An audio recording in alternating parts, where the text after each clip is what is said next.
So just kind of all of that. It was really eye-opening and it's kind of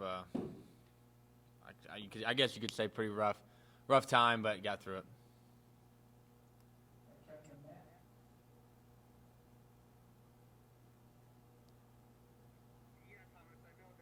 All right, now I can't.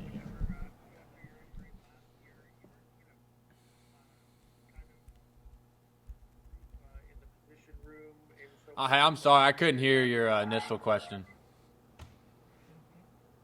Okay, can you hear me better now or no? Hold on, guys. We got some audio. Go ahead, Kevin. Try again. Okay, can you hear me now? Yes, sir. Okay, great. Coach, your dad told us that you were in a lot of the position room meetings after your injury and so forth, kind of getting a taste of what it's like to coach a little bit. I mean, do you see that as possibly your future through this situation? And what did you kind of learn from that end of it in terms of, helping out some of the guys? Yeah, I think kind of throughout my career, I've been able to help out our young guys, and I've been blessed to be able that I know our defense pretty well, and just be able to help the young guys when I can. But yeah, I was able to be in the meetings a lot more, kind of see the coaching side. I got to help out on some breakdown of some film throughout the next couple of weeks, and that was fun. I've never seen that side. I've seen it, but I've never really been a part of that side of getting ready for a game. So. It's kind of eye-opening. I thought I've always wanted to be a coach. It's in the family, so. But it was cool to be able to do that from that point of view, and just be able to help my team as much as possible. Even though I was hurt and wasn't able to play on the field, I'd be able to help them in the meeting room. It was better than nothing. All right, Matt and Sammy. Hey, Thomas, how's it going? Good. How are you? I'm okay. Kind of a two-part question. Well, first, I guess, physically, how are you? Where are you at in the process? And then second, your dad said, when they realized what the injury was at Michigan State, the thought of you maybe not being able to play again or maybe walking away crossed his mind because of how severe it was. Did that ever cross your mind, or were you determined to come back and try to play no matter what? First and foremost, rehab's going good. I just got to be able to run outside on the field for the first time, just jogging, but baby steps. This has been a very long process. I still got a long way to go, but just be able to see that improvement, it has been great. Kind of your second answer to the second question, absolutely. I've had a fair share of injuries in my career, and something like this. I'm getting married this summer, so I sat down, talked to my fiance, talked to my family, and we had those conversations. But at the end of the day, you only get to play Division I football once, and I want to finish my career the right way. All right, Sammy, then Dustin. Good morning, Thomas. Being removed from being in the game with that linebacking core and taking an outsider's look into it, how good can this group be, and what's the ceiling that they could reach? Really, the sky's the limit. I think we showed that last year.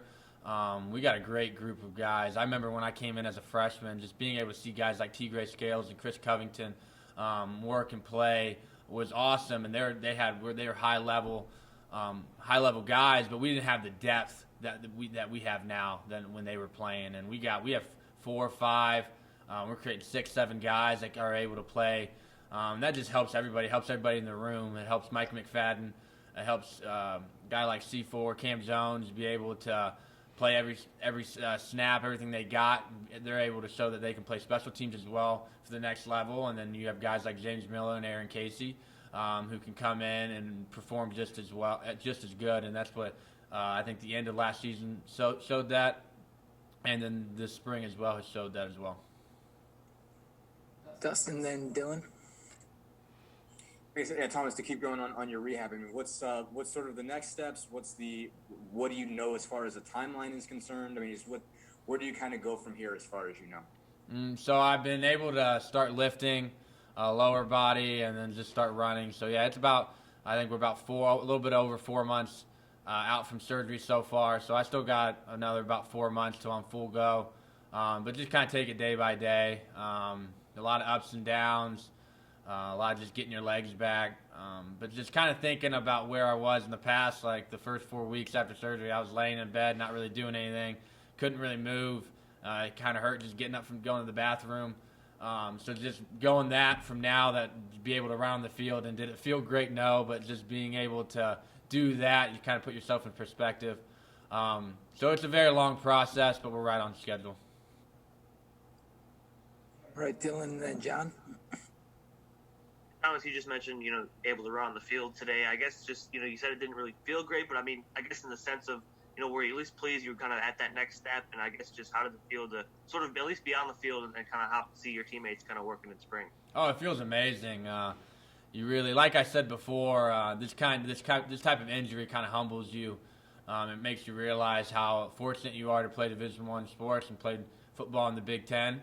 You got to take every opportunity, and you don't take anything for granted. So a crappy run on the field is way better than not doing it at all. And just putting that in perspective has really helped me.